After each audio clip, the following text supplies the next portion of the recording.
आज का दिन 23 अगस्त 2023 ये एक तारीखी दिन है।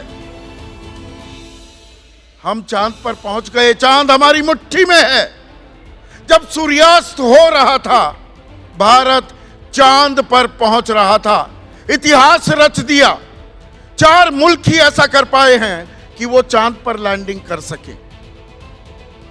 अमेरिका है, रूस है और चीन। लेकिन हम वो अकेले वाहिद ऐसे अकेले मुल्क बन गए आज जो चांद के दक्षिणी ध्रुव पर, साउथ पोल पर लैंड करने में कामयाब हो पाए। Soft landing, perfect landing.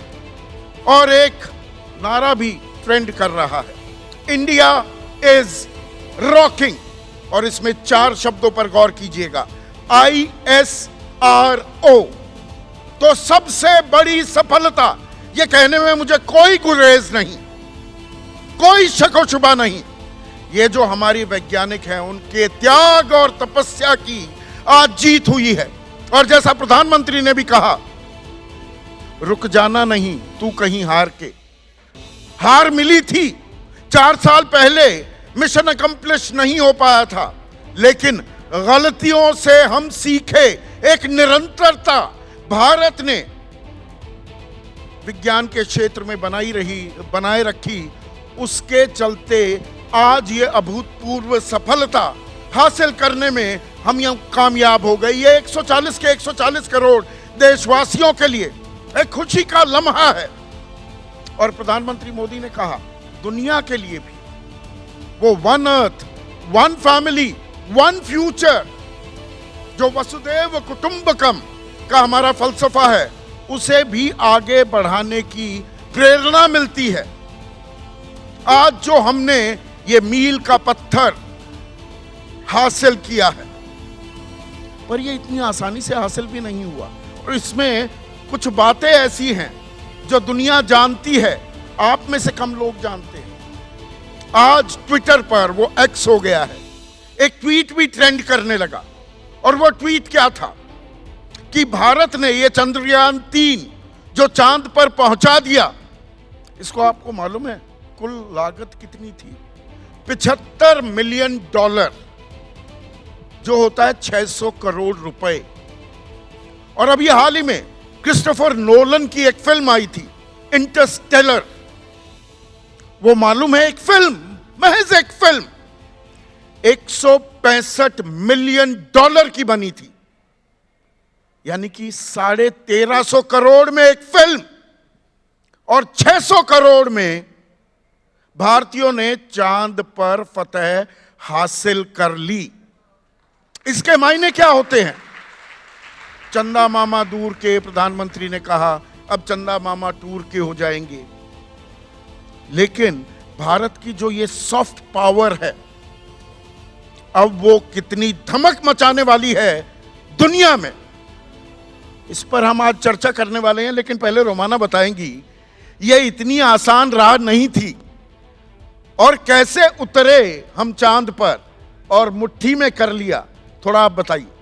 बिल्कुल, राह आसान नहीं थी, ये सफर मुश्किल था, लेकिन तमाम चुनौतियों को पार करते हुए विक्रम लैंडर, जिसने वाकई में इतिहास रच दिया है, 140 करोड़ हिंदुस्तानियों की दुआएं रंग लाई हैं, चांद पर पहुंचकर हिंदुस्तान ने वाकई में चमत्कार कर दिया है। और ये पल अद्भुत था, अविस्मरणीय था। और ऐसे में महत्वपूर्ण ये कि अभी तक तो देखिए, यहां दुनिया में, पृथ्वी पर हिंदुस्तान जिंदाबाद था, हिंदुस्तान जिंदाबाद है, हिंदुस्तान जिंदाबाद रहेगा। लेकिन इस मिशन मून के साथ ही चांद पर भी हिंदुस्तान जिंदाबाद परचम हमने लहरा दिया। और ऐसे में अब मिशन मून आगे क्या होगा, जरा जल्दी से ये भी तो जानिए, क्योंकि मिशन मून है और अभी आगे का सफर बाकी है। सबसे पहले तो डस्ट सेटल होने का इंतजार किया जा रहा है कि जब ये सॉफ्ट लैंडिंग हुई है लैंडर विक्रम की, तो फिर जो वायुमंडल के अंदर वहां पर कण उड़े हैं धूल के, वो सेटल डाउन हो जाएं। और इसके बाद जब ये कण सेटल डाउन हो जाएगी, डस्ट सेटल डाउन हो जाएगी,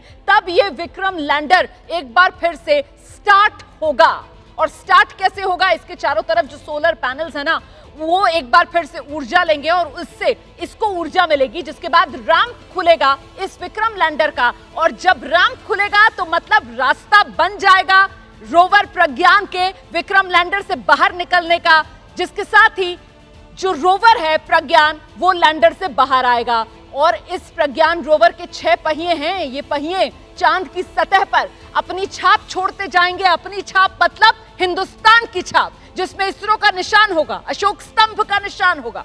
2 हफ्ते तक चांद पर ये रोवर लैंडर यूं ही अनवरत काम करेंगे। 500 मीटर की दूरी जहां पर ये रोवर जो है वो चांद की सतह पर एक तरीके से आप कह सकते हैं कि चहलकदमी करेगा, साफ टहलेगा। तो क्या क्या होगा ये एक साथ पूरी तस्वीर में आपको दिखा रही हूं। पहला पॉइंट डस्ट सेटल, दूसरा विक्रम स्टार्ट होगा, तीसरे नंबर पर रैंप खुलेगा, 14 पर प्रज्ञान बाहर निकल आएगा, पहिए छाप छोड़ेंगे प्रज्ञान रोवर की, और फिर 2 हफ्ते चांद पर अनवरत अंदाज में लैंडर विक्रम और प्रज्ञान रोवर, जिनमें अलग अलग पेलोड्स हैं, वो काम करेंगे। 500 मीटर की दूरी प्रज्ञान रोवर चांद की सतह पर तय करेगा। संदीप। बिल्कुल, और छाप छोड़ देगा भारत की, इसरो की और अशोक स्तंभ की। ये तैयारियां किस तरह से की गई श्री? संदीप जी, तैयारियां किस तरीके से की गई ये पूरा देश देख रहा है और लगातार हम भी दिखा रहे हैं, लेकिन उससे ज्यादा अब जिस तरीके से खुशियों का इजहार किया जा रहा है, किसी की आंखें नम है तो कोई अब वो यहाँ पर जो है वो रोता हुआ भी दिखाई दिया। लेकिन इस सफलता से मिलेगा क्या, ये बहुत महत्वपूर्ण हो जाता है।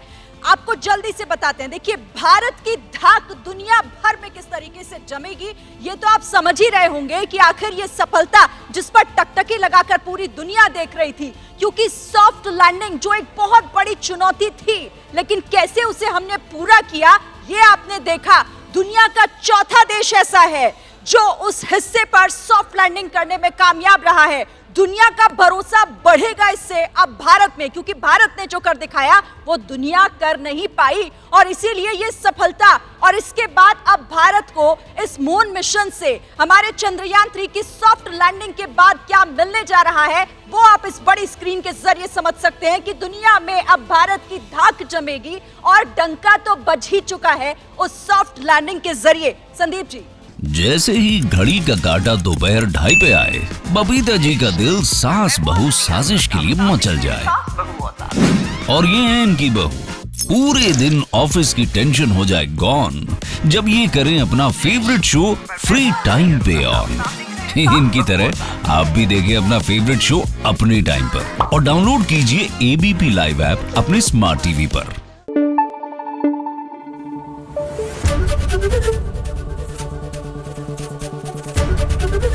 एबीपी न्यूज आपको रखे आगे।